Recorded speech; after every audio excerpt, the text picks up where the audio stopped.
And that's when it happened, just after midnight. I live on a pretty peaceful street, not much ever happens outside of the occasional kid running late for school or a couple yelling at each other, and that's a good thing. Most of my work takes me further away, more in-depth cases, a lot of excitement, so it's nice to be able to just come home and really not have anything to worry about. That is until the last few months. I had just sat down in my living room when I heard a bit of a commotion. It sounded like some woman yelling.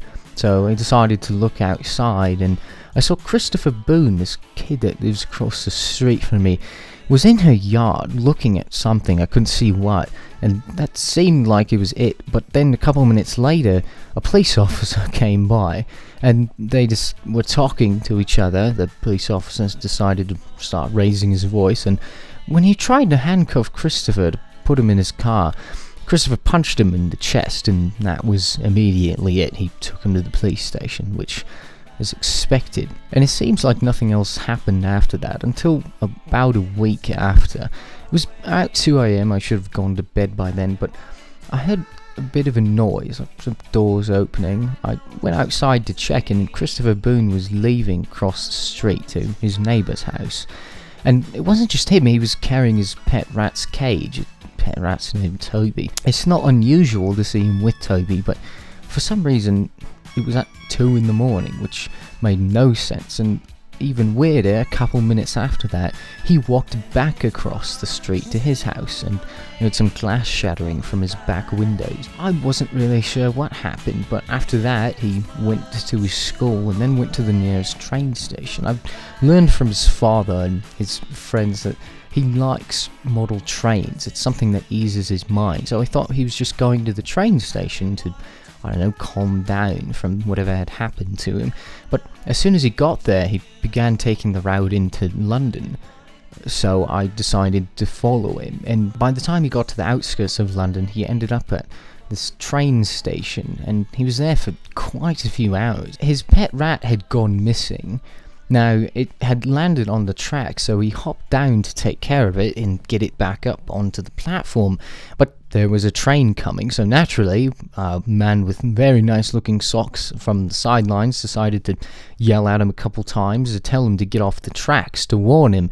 But he wouldn't move, so he got down onto the tracks, picked him up and put him onto the side. I can't believe I saved you. You should have been underneath that train the whole time. I wish I could have seen your body all over the wall. He did something that I've seen him do before, but it was the first time on this trip that I had noticed it. He started moaning on the ground. Now, this is the first time I started to think of Christopher's mind as a train table. You have locomotives, each with destinations where they need to go, where they've been, and they each have to go somewhere. If something breaks, if one thing goes wrong, the entire thing shuts down, and him groaning, him doing math problems, him shutting down, just shows what case his brain is in. At this point, we had gotten past a few more train stations and we had actually arrived into the middle of London. He took a very complex path to get to wherever he was going, but he got there and I finally figured out it was his mother's house. After seeing that, I really came to a conclusion. It wasn't that Christopher's mind was getting blocked. It wasn't like a train table. It was like a train table, but it wasn't like it in the sense I was thinking of. Groaning on the ground wasn't a result of his brain shutting down and not knowing how to properly function, but it was its way of functioning. That was his way of sending out people to fix the train tracks, to get them cleared. And in that sense, his brain really isn't that different to any of ours.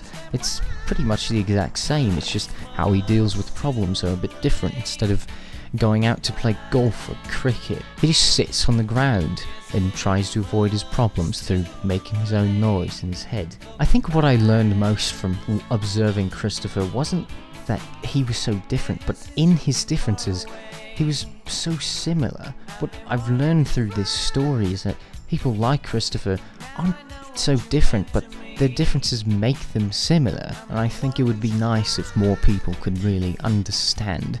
If the police officer, or the neighbour, or the man that saved him from the railroad could understand that their brain works in such a similar way. It's just how they deal with problems that's different. So the last few weeks, stalking Christopher, learning more about him, realising different traits he had, I really learned a lot. But that's all I've got, really. Thanks, sort of insights. Would be great for my story.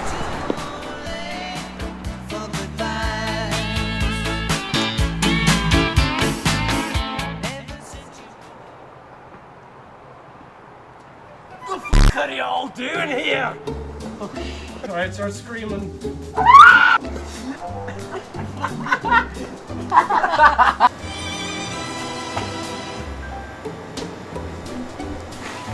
He's getting sturdy!